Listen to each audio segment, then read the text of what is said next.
네, 안녕하세요. 노동훈TV의 노동훈입니다. 대림대학교 김필수 교수님 모시고 미래 모빌리티에 대한 말씀을 들어보겠습니다. 교수님 인사 부탁드리겠습니다. 네, 안녕하세요. 대림대 미래자동차학부 김필수입니다. 반갑습니다. 네, 교수님은 제가 언론에서도 많이 뵀었고 또 자동차 관련된 기사가 나오면 좋은 조언을 해주셔가지고 존경하고 있었는데, 오늘 전기차 기술인 협회에서 또 자동차 관련 특강 해주셔가지고 제가 강의 듣는 1시간 내내 열심히 적으면서 들었습니다. 시간 허락해 주셔가지고 방송을 이렇게 녹화해 주셔서 너무 감사하고요. 교수님, 그 전기차라는 게 제 생각은 에너지의 변화라고 생각하거든요. 네. 과거에는 인력을 대신할 게 없었기 때문에 뭐 전쟁을 통해서 노예를 얻어오거나 혹은 가축의 힘을 이용했었고요. 16세기 영국에서 산업혁명이 일어나서 석탄을 이용한 에너지가 나왔습니다. 이후 이제 석유 에너지가 나오게 되었었고, 석탄보다 석유가 에너지 활용도 면에서 효율이 훨씬 높았고 사용하기도 편했으며 부수합물이 없다고 들었거든요. 그런 에너지 관점에서 봤었을 때 전기는 훨씬 더 클린합니다. 배터리만 있으면 되고 부수합물이 나오거나 그 자체에서 환경 오염 없기 때문이죠. 그래서 미래의 자동차는 전기 자동차로 바뀔 것이라는 생각이 들고, 모델 3 테슬라 같은 경우에도 패드가 하나 들어있어가지고 자동차인지 PC인지 그렇더라고요. 교수님께서 전기차 기술인협회 같이 하시니까 이런 전기 자동차가 어떤 장점이 있는지 교수님 의견을 듣고 싶거든요. 네,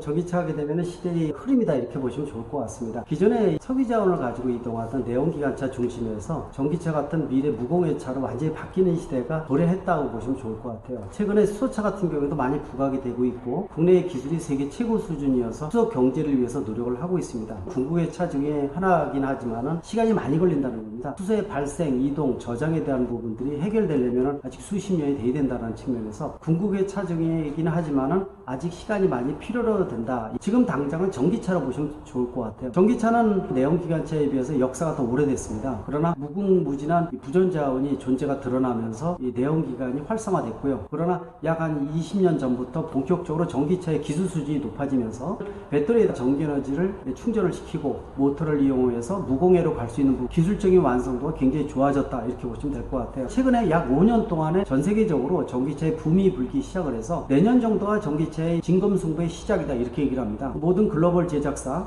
테슬라 같은 경우에는 자동차 제작사가 아니지만은 전기차 혁명의 아이콘이라고 불러주고 있거든요. 다른 이 글로벌 제작사들이 전기차를 모두 출시하는 이유가 전기차가 이제는 경쟁력이 높아지면서 미래의 먹거리를 주도한다라는 측면이 강조되기 때문에 그렇습니다. 특히 내년 중반 이후부터는 전기차 전용 플랫폼을 통해서 배터리하고 모터가 바닥에 깔면은 무게중심이 가운데로 내려가고요. 또 위에가 공간이 넓어지는 장점도 있고, 배선이라든지 이런 것들이 70-80% 줄어드는 장점이 부각되면서 15만 대, 20만 대 생산하면은 흑자 모델로 전환될 수 있는 게 내년 중반 이후다라는 측면에서 내년 중반 이후에 전기차의 완성도, 가성비가 최고로 바뀐다 이렇게 보시면 될 것 같아요. 경제적이면서 한 번 충전에 500km 이상을 주행을 할 수도 있고, 단점이 없는 충전 인프라도 어느 정도 구축이 되면서 활력소가 상당히 커질 것으로 보고 있어서 세컨드카가 아니라 퍼스트카, 엔트리카, 첫 차로서의 의미가 부여가 되는 게 내년 중반입니다. 우리가 자율주행차, 자율주행 기능을 많이 강조를 하고 있는데요. 자율주행차는 센서는 카메라, 5G라든지 고해상도, GPS 문제라도 알고리즘을 풀기 위해서는 전기에너지가 굉장히 많이 소모가 됩니다. 기존의 내연기관차는 공간도 없지만은 전기에너지 공급량이 많이 딸리기 때문에 전기차 같은 경우에는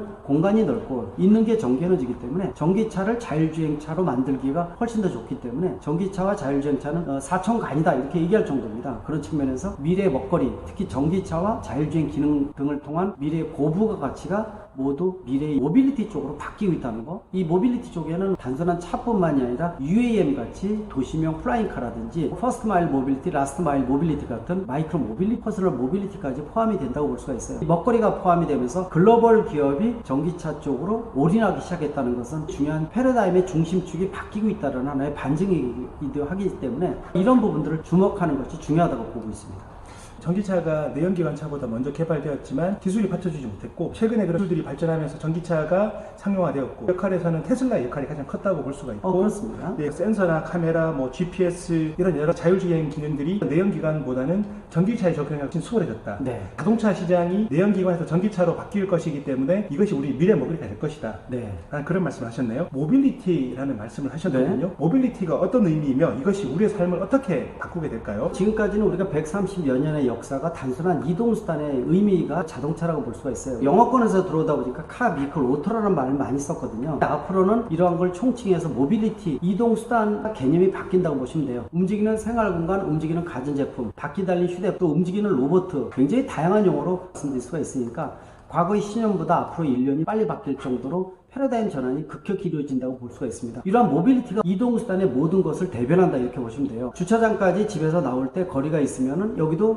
퍼스트 마일 모빌리티를 이용을 하고요. 주차장에 도착을 해서 차를 주차하고 이 목적지까지 또 근무하는 직장까지 이동을 하기 위해서 또 마지막 이동하는 걸 라스트 마일 모빌리티라고 합니다. 여기에는 초소형 전기차 같은 마이크로 모빌리티도 이용할 수도 있고요. 전동 킥보드 같은 퍼스널 모빌리티도 이용할 수가 있어요. 이런 것들이 뭐 전기를 기반으로 하는 전기차 개념이라고 보시면 될 것 같아요. 여기다가 고령자 운전할 때 여러 가지 문제가 생긴다든지 또는 사람이 타지 않고 물류만 이동시켜주는 경우에는 자율주행 기능을 부여를 한다는 건데, 이런 부분들이 모두 다 전기, 전자, 에너지를 기반으로 한 모빌리티라고 보시면 될 것 같아요. 최근에 신조어 중에서 이 모빌리티 as a 서비스라는 MAAS 마스라고 부르기도 합니다. 이게 바로 생애 주기형 모빌리티라고 보시면 될 것 같아요. 기존의 글로벌 자동차 제작사들이 미래 모빌리티 플랫폼의 완성이라는 생애 주기형 시스템을 구현을 하겠다 이런 얘기를 많이 하고 있거든요. 기존의 차를 소비자한테 전달하는 비포 마켓만 주관하는 게 아니라 폐차할 때까지의 모든 과정을 관장하는 자동차 애프터 마켓도 관장을 하겠다라는 뜻을 하고 있기 때문에 그만큼 수익 모델이, 다양한 비즈니스 모델이 극대화되는 부분들이 미래 모빌리티라고 보시면 되니까, 미래 모빌리티는 사람이 움직일 때 모든 수단에 대한 총칭 개념이라고 보시면 될 것 같아요. 여기에는 지상뿐만이 아니라 물속 또 공중이라든지 이런 다양성을 극대화해 주는데, 여기에는 전기차라는 무공해차가 기반이라고 보시면 좋을 것 같습니다. 이동수단에서 모빌리티라고 말씀하셨고, 도로 위에 움직이는 스마트폰, 우리의 모든 것을 알 수 있는 게 될 것 같고, 기술이 발전해서 기존의 자동차와는 또 다른 우리의 삶을 획기적으로 바꾼다라고 말씀을 하셨네요. 네, 그렇습니다. 미래의 먹거리의 총칭이다 이렇게 보시면 될 것 같아요. 비즈니스 모델이 다양화되고, 물론 전기차 이런 것들이 득세화되면서 기존의 생산 시스템에서 생산직이 40% 줄고 라인도 많이 줄어듭니다. 없어지는 직종도 많지만 새로 창출되는 것도 굉장히 많다는 거거든요. 미래의 먹거리에서는 미래 전문 인력도 굉장히 많이 필요합니다. 충전기 관리 또 배터리 리사이클링 측면에서 굉장히 중요한 소재가 바로 배터리입니다. ESS용으로 쓸 수도 있고, 폐기에서 리튬이라든지 코발트 이런 것들을 따로 뽑아내는 리사이클링 전문 요원도 좀 부족하고요. 전기차 정비부터 시작해서 중고 전기차를 진단 평가도 안 되고 있고, 새로운 일자리를 볼 수가 있기 때문에 미래 모빌리티에 대한 개념은 없어지는 것도 있지만 새로 창출되는 미래의 먹거리가 굉장히 크게 확대된다. 또 일자리 창출도 극대화된다. 대한민국 같은 경우에는 국내 시장은 테스트 베드라고 보시면 되고, 이걸 기반으로 해서 입증된 모델을 수출을 통해서 먹거리를 벌어들이는 우리의 입장에서는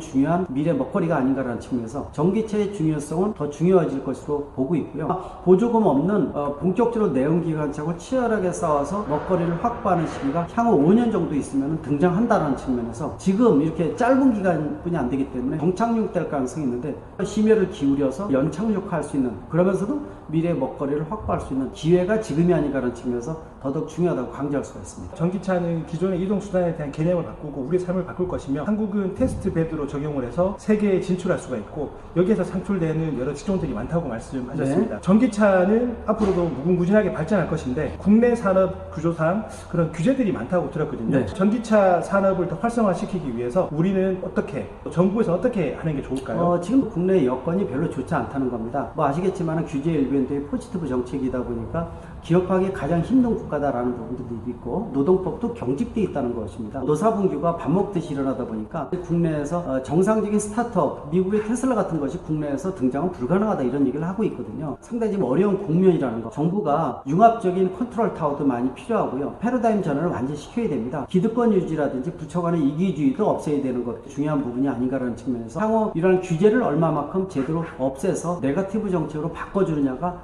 중요한 포인트가 아닌가 이렇게 보고 있고, 예전에 한 1, 20년 전만 하더라도 과학기술 주도의 이 발전 역사를 가지고 있습니다. 대한민국이 미래의 패러다임이 급격히 변경하는 이 시기에서 이 공무원 조직 또 정부 조직을 좀 더 연착륙할 수 있는 모델을 바꿔야 되거든요. 즉흥적으로 하는 것보다도 중장기적으로 길게 보고, 정권이 바뀌더라도 제대로 된 시스템을 안착시키는 전문가 의견을 많이 반영하는 이런 부분이 많이 나와 대한민국의 미래가 결정된다고 볼 수가 있으니까, 지금도 늦지 않았다고 보고 있습니다. 지금이라도 개선할 수 있는 여지를 만들어주는 것이 가장 중요하지 않나 강조할 수가 있습니다. 기업 운영에 대한 규제, 노동법, 노사분규, 공무원 조직 안에서의 기득권, 또 부처 간 이기주의, 이런 말씀하셨는데, 사실 우리는 최근에도 여러 가지 위기들을 잘 극복해 봤습니다.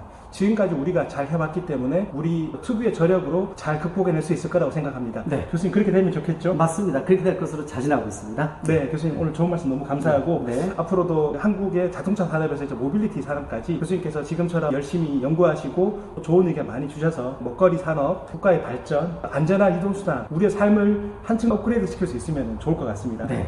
네, 알겠습니다. 교수님 오늘 좋은 말씀 너무 감사합니다. 고맙습니다. 네. 지금까지 노동호 TV였습니다. 다음에 또 유익한 내용으로 찾아뵙겠습니다. 감사합니다.